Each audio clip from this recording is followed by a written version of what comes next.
Encounter के बाद विकास दुबे के कानपुर स्थित बिकरू गांव में सुरक्षा व्यवस्था कड़ी कर दी गई है। विकास दुबे के गांव में रैपिड एक्शन फोर्स आरएएफ को तैनात किया गया है। पुलिस गांव वालों को यह समझा रही है कि अब उन्हें डरने की जरूरत नहीं है। इस दौरान गांव वाले पुलिस को खुलकर बता रहे हैं कि कैसे पुलिस ही पहले उनकी शिकायतों को अनदेखा किया करती थी। गांव में बस विकास की दबंगई चलती थी। अब पुलिस भरोसा दिला रही है कि गांव वालों के मन में बैठा डर पूरी तरह दूर कर दिया जाएगा। वो तो बतौर सर्च और उसके दृष्टिकोण से है, सब सुरक्षात्मक दृष्टिकोण से है, कोई वैसी बात नहीं है। आप लोगों में भय कितना कम हो गया, डर कम हुआ है क्या? ये तो आप उनसे पूछ सकते हैं। और बिल्कुल मैं एकदम से डर इनका खत्म कर दूंगा। मैं इस बात पे विश्वास करता हूं और हमारे जो सारे पुलिसकर्मी सब लगे हुए हैं और हर पब्लिक वाले की सुरक्षा का दायित्व हमारा है, हम उसको निर्वहन करेंगे। वहीं गांव की एक महिला ने बताया कि उसके पति शूटआउट वाली रात अपनी मां के कहने पर घर छोड़कर चले गए थे। तब से उनका कोई अता पता नहीं है। महिला चाहती है कि पुलिस उनका पता लगाए और उनके खिलाफ कोई कार्रवाई न की जाए। हमें तो तब सही लगेगा जब हमारे हस्बैंड तो रोज जॉब करने वाले हैं, जॉब करके अपनी फैमिली में मस्त रहने वाले हैं। अब उनको अगर बिना कुछ इंक्वायरी करे उनको कुछ कर दिया गया तो हम लोग कहाँ जाएंगे?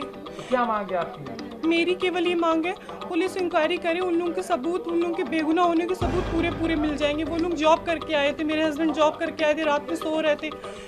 मम्मी इतना घबराई हुई थी, मम्मी ने जैसे गोलियां चली, इधर ही से गोलियां चलना स्टार्ट हुई थी, मम्मी ने उनको भगा दिया था कि बाबू तुम भाग जाओ। हाफ लोवर टी शर्ट पहने वो उस दिन से चले गए, आज तक कुछ नहीं पता। प्रधानमंत्री नरेंद्र मोदी ने शनिवार को देश में कोरोना महामारी की स्थिति की समीक्षा की। समीक्षा बैठक में केंद्रीय गृह मंत्री अमित शाह, स्वास्थ्य मंत्री डॉक्टर हर्षवर्धन, कैबिनेट सेक्रेटरी समेत कई बड़े अधिकारी भी शामिल हुए। इस दौरान पीएम ने देश के तमाम हिस्सों में मौजूदा स्थिति और राज्यों की तैयारी के बारे में जानकारी ली। इस दौरान प्रधानमंत्री ने दिल्ली में कोरोना महामारी को रोकने के लिए केंद्र, राज्य और लोकल अथॉरिटीज के सम्मिलित प्रयासों की तारीफ की। उन्होंने कहा कि अन्य राज्य सरकारों को भी पूरे राष्ट्रीय राजधानी क्षेत्र एनसीआर में कोविड की रोकथाम के लिए ऐसे ही कदम उठाने चाहिए। इसके अलावा पीएम ने अहमदाबाद में इस्तेमाल हो रहे धन्वंतरी रथ की भी तारीफ की। उन्होंने कहा कि निगरानी रखने और घरों तक मेडिकल केयर पहुंचाने का धन्वंतरी रथ एक सफल उदाहरण है और इसे दूसरी जगहों पर भी अपनाया जा सकता है। आपको बता दें कि स्वास्थ्य मंत्रालय के शनिवार की सुबह जारी किए गए आंकड़ों के मुताबिक देश में कोरोना वायरस के मामले 8 लाख के आंकड़े को पार कर गए हैं।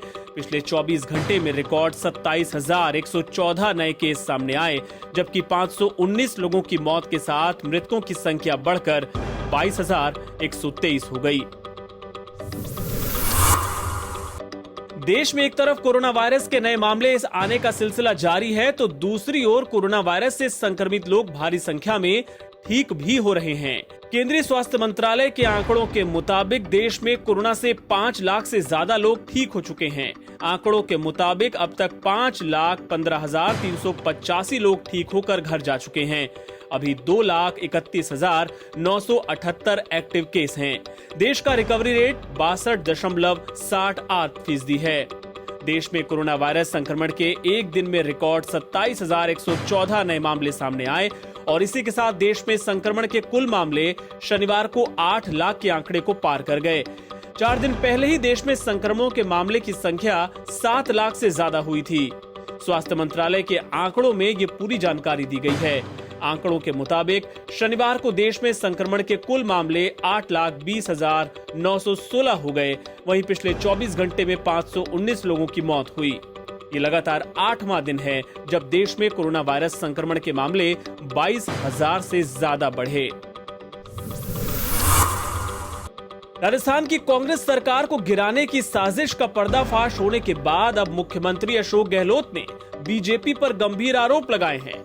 उन्होंने बीजेपी पर विधायकों की खरीद फरोख्त और अपनी सरकार को गिराने की कोशिश करने का आरोप लगाया। उन्होंने सीधे तौर पर कहा कि विधायकों को 25 करोड़ तक का ऑफर दिया जा रहा है।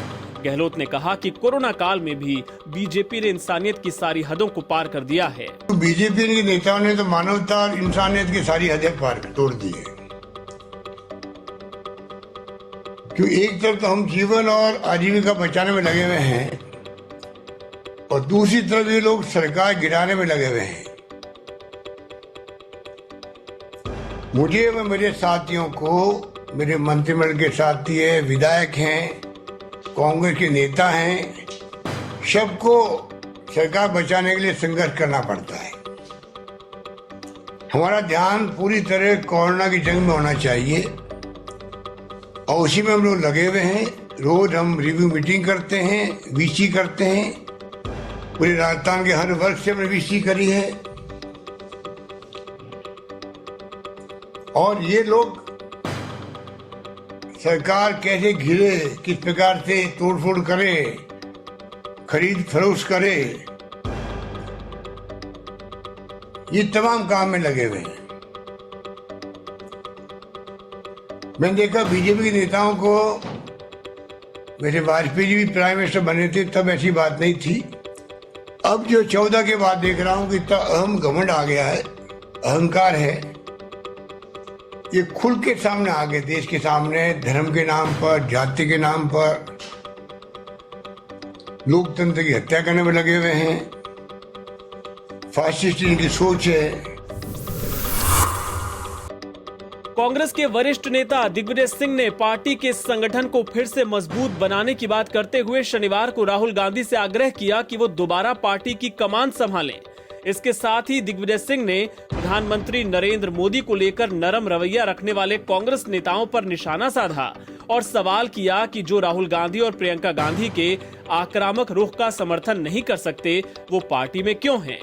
उन्होंने प्रधानमंत्री पर हमले से परहेज करने वाले कुछ कांग्रेस नेताओं पर निशाना साधते हुए कहा, कांग्रेस में कौन लोग हैं जो प्रधानमंत्री मोदी को लेकर नरम रहने की पैरवी करते हैं?